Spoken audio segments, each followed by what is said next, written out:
Hey everybody, I hope you're all doing well. So I want to give a little bit of a content warning right off the bat this week and let folks know that we're going to be talking about rape culture and domestic violence a little bit. So if talking about those ideas is a little bit too heavy for you on this particular week, especially considering the state of the world, all the different stresses that are going on, if you don't have the capacity to talk about this type of content, no pressure to do so. I totally understand if you need to bow out of, participating in the Google Classroom for that reason this week. But yeah, so let's first think through how we're going to approach this particular series of conversations this week, and think about how we're considering the various cultural patterns and social norms that reinforce rape culture, as well as different forms of intervention in gendered violence. So thinking about state interventions as well as creative interventions this week. So to start us off with, it's important to define rape culture and identify what it looks like. So, rape culture could be understood as the various ways that sexual violence is normalized in everyday life. So, when we think about how sexual violence is normalized, we could look to everyday practices that essentially, when they're repeated, form a kind of consistency that buttresses or holds up rape culture as a norm. So we're thinking about how catcalling is one example of, a cultural pattern that we see in everyday life that supports the continuation of rape culture and normalizes sexual violence. So, we could see, catcalling as being these isolated experiences and something to just shrug off. But thinking about the prevalence, and whenever we talk about this in this intro class, there's always so many stories of catcalling that emerge because it is such a prevalent experience to have. So, catcalling would, I feel like it's probably very obvious to define, but it's, when you're walking down the street and somebody says, hey, sexy, somebody comments on, whatever outfit you're wearing, asks you to go out with them. And, it's important to note that catcalling impacts cisgender women, just like it impacts gender nonconforming folks, it impacts trans folks, as well as men that are seen as not, conforming to, quote unquote standards of masculinity. So we see, this take shape in like homophobic remarks towards, people walking down the street as well.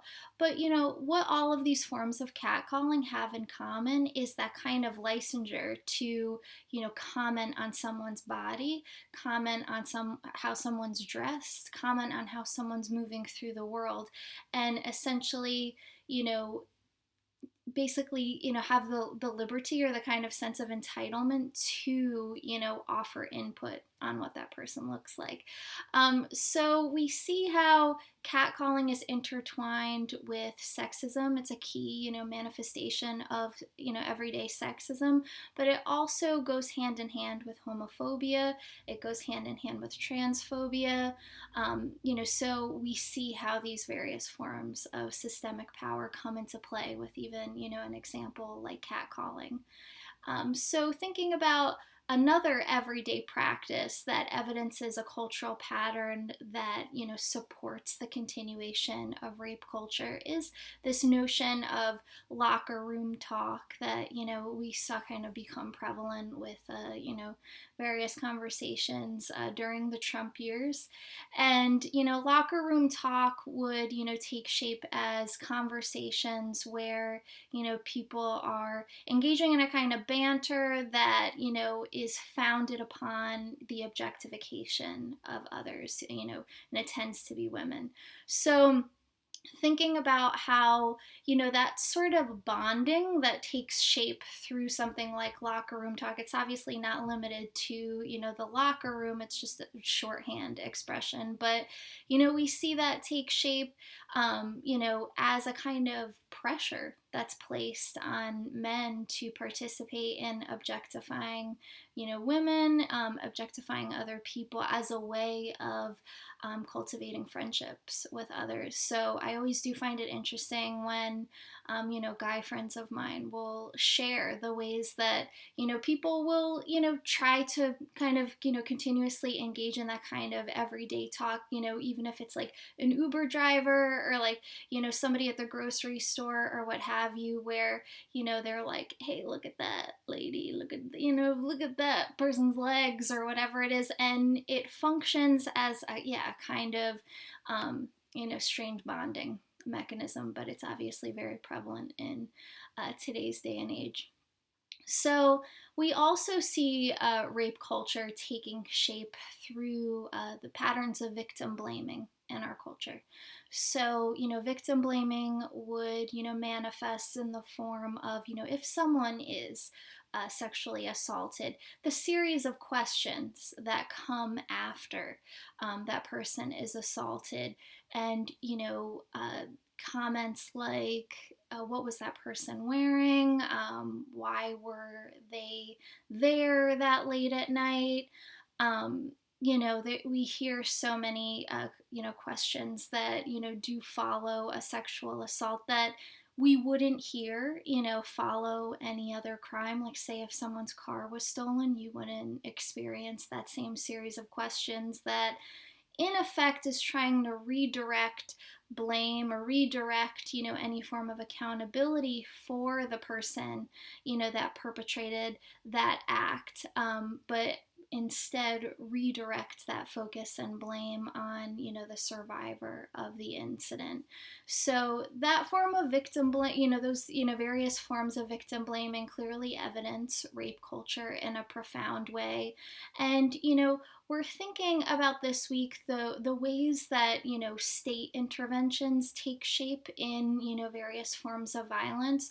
So, Angela Davis points out to us this week the ways that, legal remedies, so in other words, various forms of legislation that, are intended to respond to, different forms of violence, the shortcomings of, those responses. And we can see this taking shape as well in, the series of questions that folks may be asked through the legal system, through law enforcement, following a sexual assault, and how that really dissuades a lot of people from reporting a sexual violence because, they recognize, these various channels can often come with a hefty dose of victim blaming. So, they'll avoid going through the channels and the trauma associated with just going through with reporting. So, Angela Davis is pointing out that obviously laws like the Violence Against Women Act, various forms of accountability that take place in courtrooms for, folks that have been abusive towards partners in intimate partner violence situations, for folks that, have, raped other people and whatnot, that can take shape as a key form of justice for many people. But Angela Davis is interested in how, those forms of justice often take shape as reinforcing other forms of state violence, which would be understood, as incarceration, which would, be understood as the ways that, we tend to gravitate towards punitive methods or forms of punishment in our culture. And, she's thinking about how there are shortcomings to punishment in the sense that if we are looking for accountability, if we are looking for someone to, really account for, what they've done to someone else, is the best method to, send them to jail.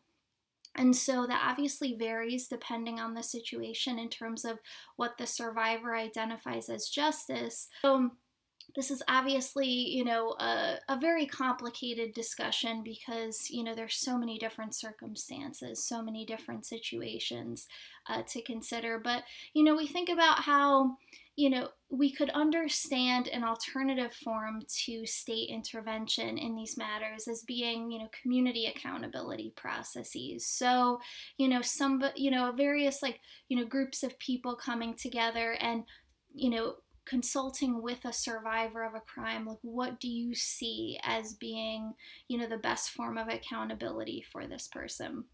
And, for that survivor to name what they would like to see from the situation. And, there are many situations where that person says, like, I want this person to, go to jail. I want this person to, be tried for these crimes. But, it is important to think about how community accountability can also, take shape as, a survivor, thinking about things through the lens of, like, I just don't want this to happen to someone else after me, and what can we do and what steps can we take for this to not happen again? So, exploring those questions. And we're also thinking about creative interventions this week in the form of, what do interventions in rape culture look like? What do interventions in, domestic violence situations look like? And, one of the projects that we're thinking about is the Stop Telling Women to Smile project. And the artist of this project, Tatiana Fazlalizadeh, she creates these wheat pasted posters where she consults with different, women that have been catcalled, different people that have been catcalled, and uses various snippets from their experiences to put on, the wheat pasted posters, and essentially to use the posters as a way to speak back to catcallers. So this is just one form of thinking about, what could be seen as creative interventions in rape culture, in a particular form of violence. But, I look forward to hearing what you all have to say about this particular topic, and, to just share some thoughts on the discussion board. All right.